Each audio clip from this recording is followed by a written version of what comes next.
ಶಕ್ತಿ ಪ್ರದರ್ಶನಕ್ಕೆ ದಳಪತಿಗಳು ಸೆಡ್ಡು ಹೊಡೆಯೋದಕ್ಕೆ ಪ್ಲಾನ್ ಮಾಡಿದ್ದಾರೆ.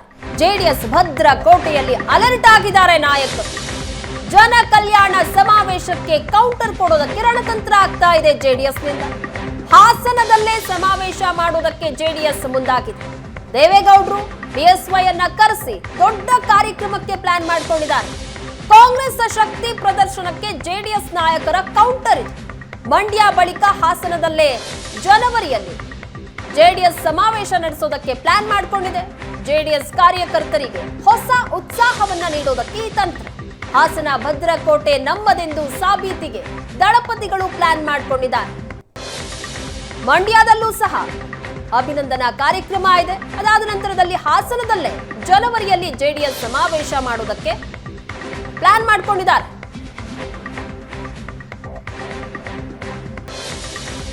ಈ ಬಗ್ಗೆ ಹೆಚ್ಚಿನ ಡೀಟೇಲ್ಸ್ ಕೊಡ್ತಾರೆ ನಮ್ಮ ಪ್ರತಿನಿಧಿ ಹರೀಶ್. ಸಾಲು ಸಾಲು ಸಮಾವೇಶಗಳನ್ನ ನಡೆಸೋದಕ್ಕೆ ಜೆಡಿಎಸ್ ಸಿದ್ಧತೆ ಮಾಡ್ಕೊಳ್ತಾ ಇದೆ. ಇದು ಕಾಂಗ್ರೆಸ್ಗೆ ಟಕ್ಕರ್ ಕೊಡೋದಕ್ಕೆ ಅನ್ನೋದು ಸ್ಪಷ್ಟವಾಗಿ ಗೊತ್ತಾಗ್ತಾ ಇದೆ.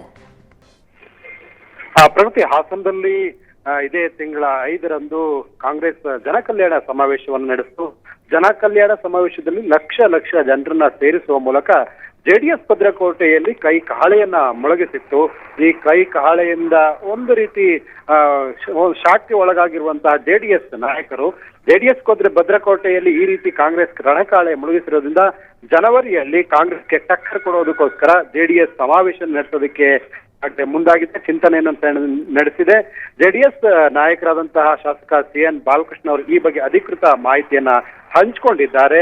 ಹಾಸನದಲ್ಲೂ ಸಹ ಜೆಡಿಎಸ್ ಸಮಾವೇಶವನ್ನ ನಡೆಸಿ ನಮ್ಮ ಶಕ್ತಿ ಇದೆ ಅನ್ನೋದನ್ನ ಸಾಬೀತುಪಡಿಸೋದಕ್ಕೆ ಜೆಡಿಎಸ್ ಮುಂದಾದ ಕಂಡು ಬರ್ತಾ ಇದೆ.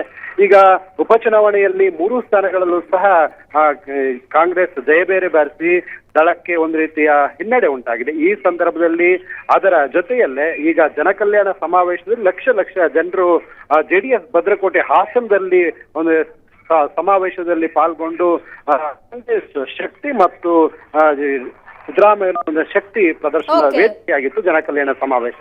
ಹೀಗಾಗಿ ಜನವರಿಯಲ್ಲಿ ಜೆಡಿಎಸ್ ಸಮಾವೇಶಕ್ಕೆ ಜೆಡಿಎಸ್ ನಾಯಕರು ಚಿಂತನೆ ನಡೆಸಿದ್ದಾರೆ. ಪ್ರಗತಿ, ಥ್ಯಾಂಕ್ ಯು ಹರೀಶ್, ನಿಮ್ಮೆಲ್ಲ ಡೀಟೇಲ್ಸ್ಗಾಗಿ.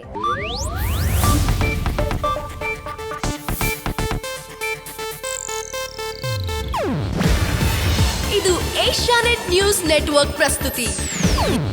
ನೀವು ನೋಡ್ತಿದ್ದೀರಾ ಏಷ್ಯಾನೆಟ್ ಸುವರ್ಣ ನ್ಯೂಸ್.